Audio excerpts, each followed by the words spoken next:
Kaleshwaram judicial commission విచారణ మళ్లీ మొదలైంది. ఇవాళ 18 మంది డిఈ, ఏఈలను విచారించనుంది జస్టిస్ పిసి ఘోష్ కమిషన్. ఈ విడత మొత్తం 56 మందిని విచారించే అవకాశం ఉంది. కీలక అంశాలపై క్రాస్ ఎగ్జామినేషన్ చేయనున్నట్లు సమాచారం. ఇంజనీర్ల తర్వాత ఏఎస్లను విచారించనున్నట్లు తెలుస్తోంది. మాజీ సీఎం కేసీఆర్, మాజీ మంత్రి హరీష్ రావును విచారించే అవకాశం ఉన్నట్లు సమాచారం.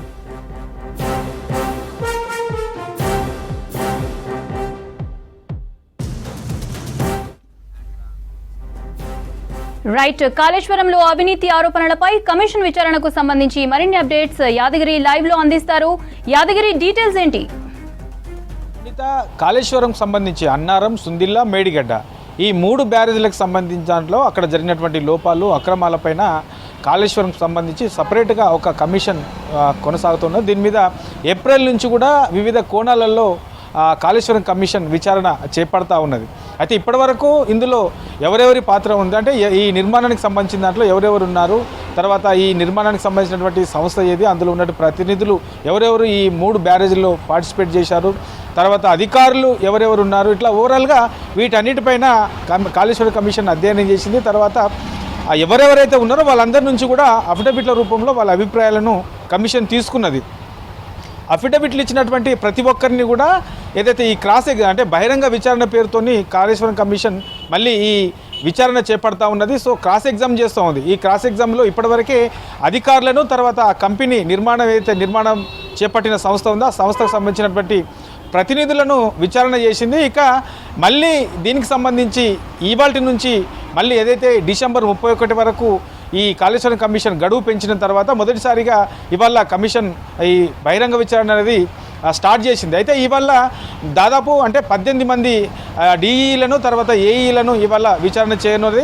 మొత్తం ఇవాల్టి నుంచి డిసెంబర్ 5 వరకు విచారణ చేసే అవకాశం అయితే కనబడుతూ ఉన్నది. ఇందులో అధికారులు, తర్వాత బ్యూరోక్రాట్స్, తర్వాత ఈ ఫైనాన్షియల్కి సంబంధించినటువంటి ఆర్థికపరమైనటువంటి అంశాలు, తర్వాత అందులో ఉన్నటువంటి అధికారులు, వీళ్ళతో పాటు మాజీ సీఎం కేసీఆర్, తర్వాత మాజీ మంత్రి హరీష్ రావులను కూడా విచారణకు పిలిచే అవకాశం ఉంటుంది. వాళ్ళను కూడా ఈ బహిరంగ విచారణలో భాగంగా క్రాస్ ఎగ్జామినింగ్ చేసే అవకాశం కూడా ఉంటుంది.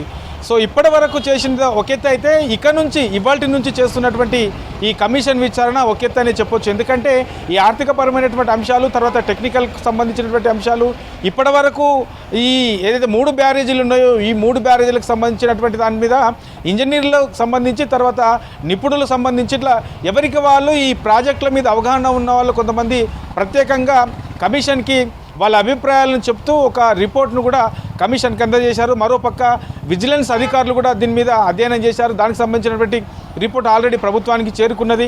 ఇక ఎన్డీఎస్ఏ రిపోర్ట్ కూడా రావాల్సి ఉన్నది.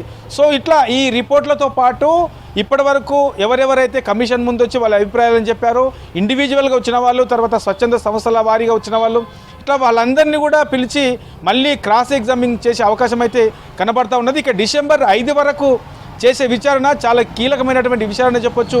ఇప్పటి వరకు చేసినటువంటి దాంట్లో ఆల్రెడీ ఇప్పటికే కమిషన్ ముందు ఎవరైతే బహిరంగ విచారణకు వచ్చారో వాళ్ళందరి అభిప్రాయాలు క్రాస్ ఎగ్జామినింగ్లో భాగంగా కమిషన్ ఏమేమైతే అడిగిందో వాళ్ళు ఏం చెప్పారు, వాళ్ళ అభిప్రాయాలు ఏం చెప్పారు, వాటన్నిటిని కూడా ప్రత్యేకంగా ఒక రిపోర్ట్ కూడా తయారు చేసింది. ఇక ఇవాల్టి నుంచి డిసెంబర్ 5 వరకు 56 మందిని చేసే ఏదైతే క్రాస్ ఎగ్జామింగ్ ఉంటుందో ఈ క్రాస్ ఎగ్జామింగ్ సంబంధించి కూడా వాళ్ళ అభిప్రాయాలను కూడా ప్రత్యేకంగా ఒక రిపోర్ట్ రూపంలో తయారు చేసి ఇంతకుముందు చెప్పిన వాళ్ళు ఏం చెప్పారు, ఇప్పుడు వచ్చిన వాళ్ళు ఏం చెప్పారు, ఇట్లా వీటన్నింటినీ బేస్ చేసుకొని తర్వాత ఎన్డీఎస్ఏ రిపోర్ట్ ఏం చెప్తుంది, విజిలెన్స్ అధికారులు ఇచ్చినటువంటి రిపోర్ట్ ఏం చెప్తుంది, ఇండివిజువల్గా ఇచ్చినటువంటి ఎక్స్పర్ట్స్ ఇచ్చినటువంటి రిపోర్ట్స్లో ఏం చెప్పారు, ఇట్లా వీటన్నిటిని కూడా అధ్యయనం చేసి ఈ 3-4 రిపోర్ట్లను పరిశీలించిన తర్వాత ఫైనల్గా ఈ కాళేశ్వరానికి సంబంధించిన నిర్మాణం దాంట్లో ఏం జరిగింది, ఎక్కడ లోపాలు జరిగాయి, నిబంధనల విషయంలో ఎట్లా నిర్లక్ష్యం వహించారు, నిర్లక్ష్యం వహిస్తే అందులో ఎవరెవరి పాత్ర ఉన్నది, అధికారులు ఎంతమంది ఉన్నారు, గతంలో పాలించినటువంటి పాలకులు ఎవరెవరు ఉన్నారు,